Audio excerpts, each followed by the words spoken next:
wabarakatuh. Kami dari kelompok 9. Di sini kami akan membahas mengenai hubungan industrial. Yang mana video ini dibuat dalam rangka untuk memenuhi tugas mata kuliah Hukum Ketenagakerjaan yang mana dosen pengampunya adalah Ibu Retna Dewi SHMH. Maka dari itu, perkenalkan saya Devi Fatmasari dengan NIM B1A124447. Saya Febi Indriani dengan NIM B1A124455. Saya Miranda dengan NIM B1A122450. Saya Ahmad Faiz Pratama dengan NIM B1A12448. Dan saya Adrian Berstepu dengan NIM B1A1244451. Baik, langsung aja kita ke penjelasannya.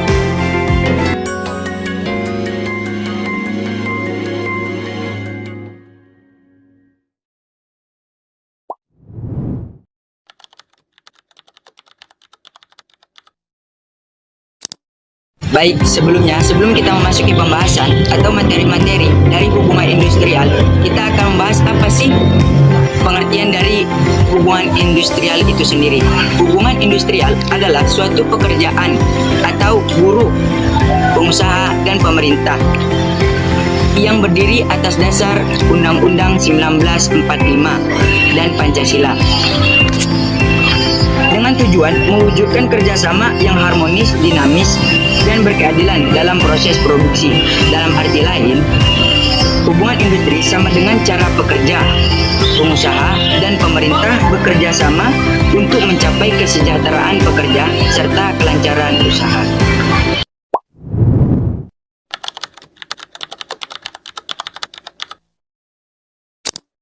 Baik, di sini saya akan menjelaskan mengenai tujuan dari hubungan industrial. Nah, salah satu tujuan dari hubungan industrial yaitu membangun kerjasama yang harmonis dan sehat antara manajemen, pengusaha, dan karyawan. Nah, hal ini bertujuan untuk membangun lingkungan kerja yang kondusif untuk produktivitas nantinya. Tujuan yang kedua yaitu melindungi hak dan kepentingan karyawan. Nah, apa saja hak-hak dari kepentingan karyawan tersebut? Yang pertama itu ada hak-hak atas upah yang adil, ada kondisi kerja yang aman, serta jaminan sosial bagi para karyawan. Yang ketiga yaitu meningkatkan produktivitas dan kesejahteraan. Nah, selain itu, tujuan hubungan industrial adalah untuk meningkatkan produktivitas perusahaan sambil memperhatikan kesejahteraan karyawan. Nah, hal ini bertujuan untuk menciptakan lingkungan di mana kedua belah pihak dapat saling mendukung.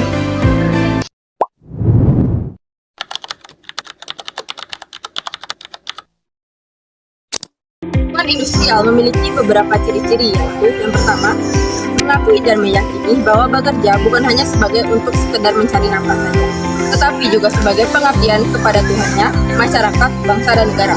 Yang kedua, menganggap pekerja bukan hanya sebagai faktor industrial atau faktor produksi belaka, tetapi juga sebagai manusia pribadi dengan segala harkat dan martabatnya. Yang ketiga, melihat antara pekerja dan pengusaha bukanlah memiliki kepentingan yang bertentangan, tetapi juga memiliki kepentingan bersama untuk kemajuan perusahaan. Yang keempat, setiap perbedaan pendapat antara pekerja dan pengusaha disesuaikan atau diselesaikan dengan cara musyawarah untuk mencapai mufakat. Dan yang kelima, adanya keseimbangan antara hak dan kewajiban di antara kedua belah pihak atas dasar keadilan.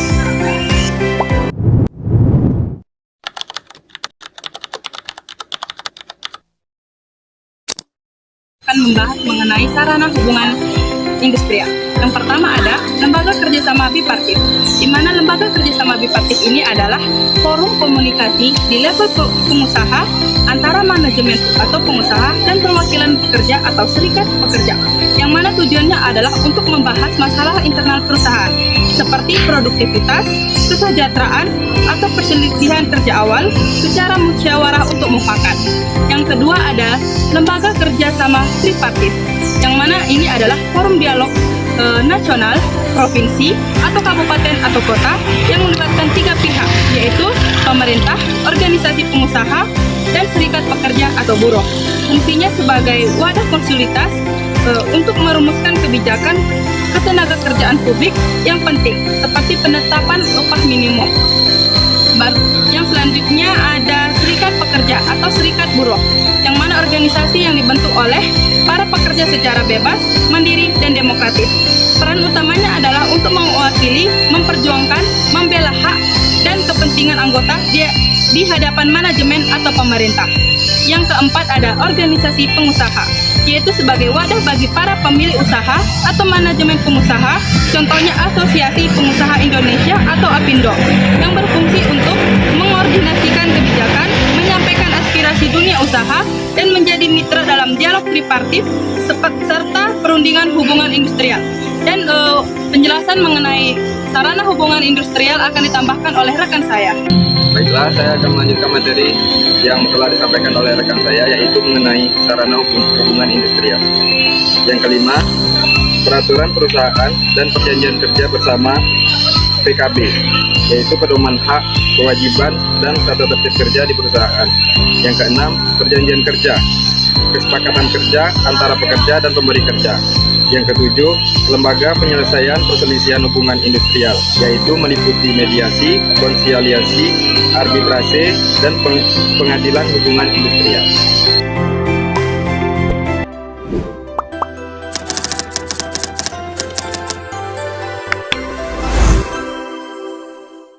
Itulah materi yang dapat kami sampaikan mengenai hubungan industrial. Kami dari kelompok 9 mohon maaf apabila dari penyampaian materi tadi terdapat kekurangan. Lebih dan kurangnya kami mohon maaf. Terima kasih. Wassalamualaikum warahmatullahi wabarakatuh.